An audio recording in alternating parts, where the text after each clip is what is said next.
Hello, I'm Mike Spencer, General Manager of Investor Relations here at Microsoft. Today, I'm pleased to host a Q&A session on diversity and inclusion and Microsoft's approach to the topic. This aspect of human capital management is very important to both our executives and employees, as well as investors. Today, I'm joined here with Kristen, Roby, Dimlow, Chuck Edward, and Lindsay-Rae McIntyre. So first, to start today, thank you for joining me.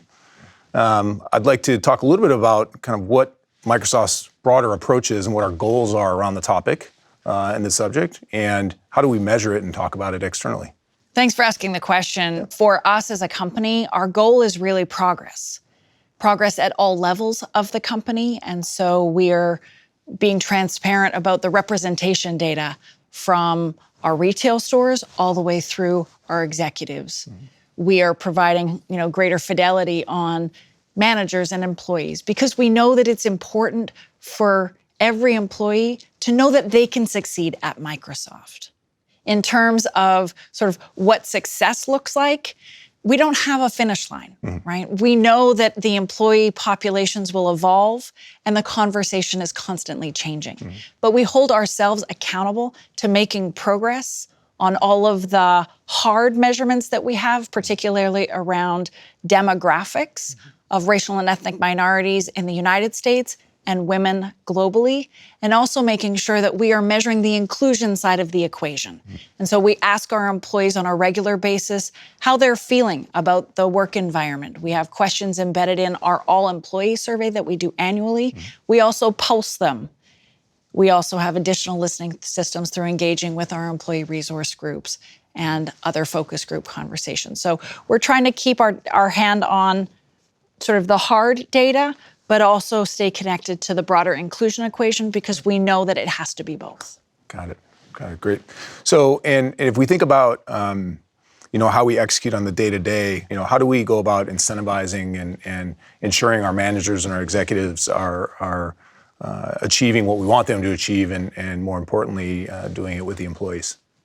I think this has been an evolution for Microsoft. Microsoft started about 4 years ago, holding the SLT accountable for diversity and inclusion as one component of their total pay equation.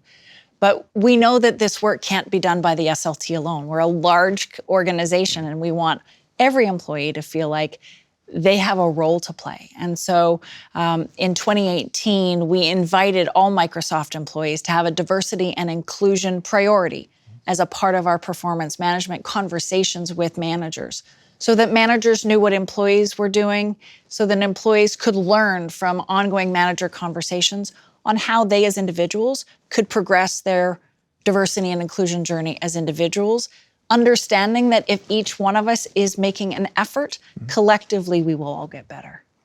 I would add that the level of accountability clearly has gone up. But the understanding of the business case of why, I think, is more commonly understood than it used to be. So this notion that we are truly trying to empower the planet, and how do we in turn look like the planet? How do we in turn look like our customers? That's more ingrained than it even used to be. So the what, coupled with the how, has been more of a common theme across the company.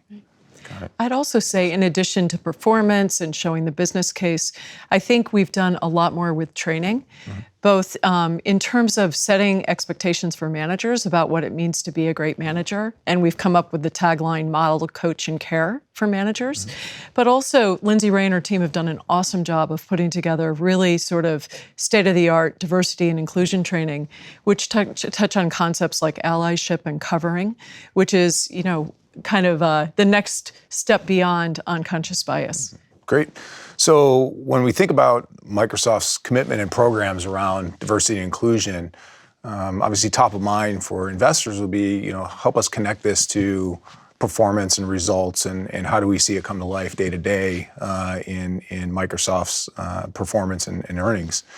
So you can help us understand a little bit about how we draw that connective tissue between kind of our goals and our commitments to how we see it come to life in the business. Yeah, I think the research is very clear, right? That sort of more generally diverse companies outperform their homogenous peers by 35%. And for Microsoft, we have one of the most inclusive missions in the industry. And we're really up to providing products and services and solutions for the 7 billion people on the planet. And so we need to hold ourselves accountable for greater diversity inside Microsoft. And so the progress that we have been making, albeit slowly, is a testament to the focus that we have on making sure that we have the diversity of individuals inside Microsoft to build innovative products, to create thoughtful marketing campaigns for all of the various audiences we serve, to interrupt bias in the AI algorithm development so that we have a technology foundation that is going to be better than the world that we live in that is led by humans. So, all of those things are things that make our products and our services better, but we also hold ourselves accountable to the ethics of what is embedded in the technology, which I think builds a level of trust and also accountability for us. Got it. I'd say in addition to that, earlier in career, talent expects an organization to be diverse and inclusive. And there are all studies that say they will leave companies where they feel that the company is not committed to it. So in addition, for all those reasons that are so important, we also think it's fundamental to our value proposition, and it's how we attract great talent. Yeah, great. It's also top of mind, obviously, is the Me Too era and the impact that's had on corporations everywhere. Microsoft's not immune to that. And can you talk a little bit about some of the challenges we've had and how we've addressed those and what we're doing to ensure that we guard against this going forward? We understand that we have an obligation to educate people. So we've deployed preventing harassment training at scale for the entire company. We've also understood that the ways in which people connect to the workplace are changing. And so we've invested in not only the team that would look into concerns, but also the support structure that employees will have if they bring a concern forward so that they have somebody that they can rely on to keep them updated on what's going on as they go through the completion of their own experience. So really trying to have a more thoughtful, personalized approach to support employees, but also create ways for employees to articulate for us when we're getting it wrong. What is the distance between their lived experience and our Aspire to culture? Listening hard and then looking for the systemic changes that we can revisit to create a fundamentally different outcome. We're also undergoing right now a values refresh where we're asking every employee in the company to go through a discussion with their leaders around integrity, accountability, and respect. Those three values. And this idea of a baseline of something like the power of the word respect, at least as a common baseline, is helping us enter into some difficult conversations and hold each other accountable in a way that we haven't before. When you add that to the efficiencies and the additional resources added to our ability to handle egregious scenarios, it is changing the game for us. Yeah.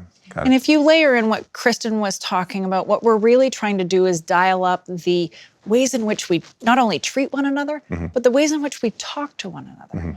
And we talk with one another in the workplace in ways that we haven't before. Work and life are blurring just by virtue of the nature of the work that we do today.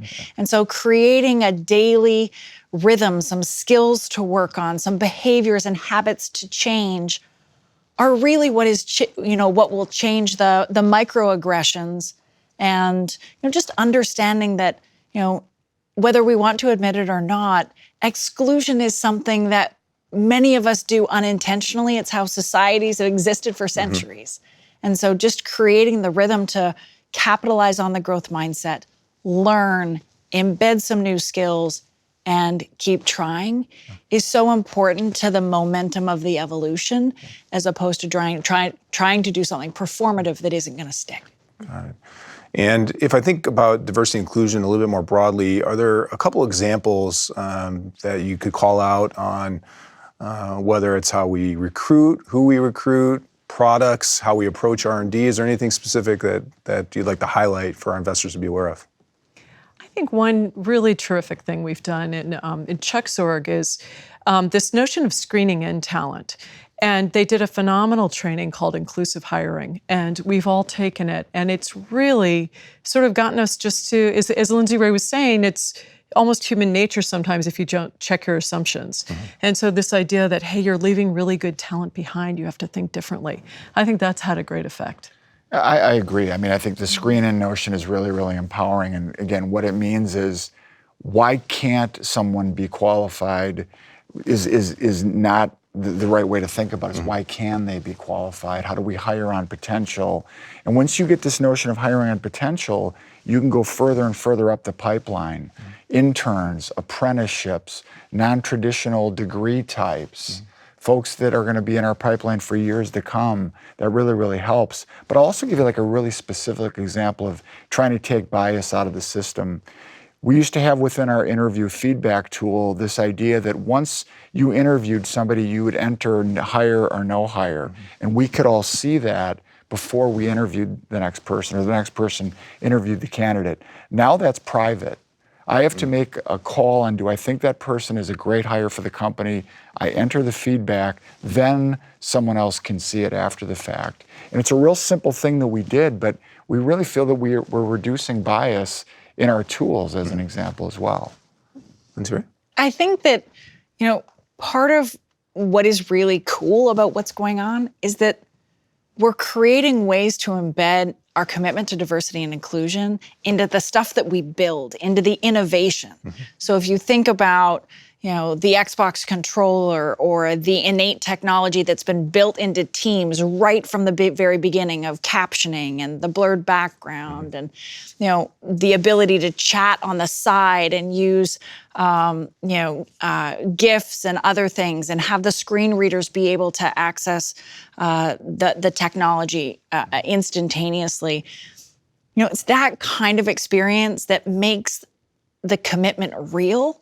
It also is kind of fun to work here, right? Because we get to do lots of cool things. We get to bring our perspectives and our, everything that we are living outside of the world into the workplace in service of amazing products and irresistible customer experiences. And so the fact that there's a little bit of fun that's coming out of this too is, I think, what is coming through in the products, in the marketing, in the, innovation, because people have not only a commitment to one another, but they can show up in a way that, allows them to try, grow, learn, fail.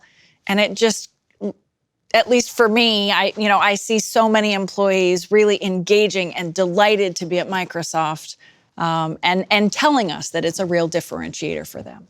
So maybe one more question, Lindsay-Rae, maybe this is for you. If investors are looking for more information on diversity and inclusion, what resources or materials would you point them at? Yeah, I would point them to two. We have designed an annual diversity and inclusion report that really tries to give the reader information not only on our data and our numbers, which we have historically done, but also the totality of the investments that we are making in the programs that we are investing in. We also have our external diversity and inclusion website, which we keep regularly updated, and that would have the information as well. Great. I'd also chime in, there's a great corporate social responsibility report that you can also find on Microsoft.com. But both of those together have a lot of information.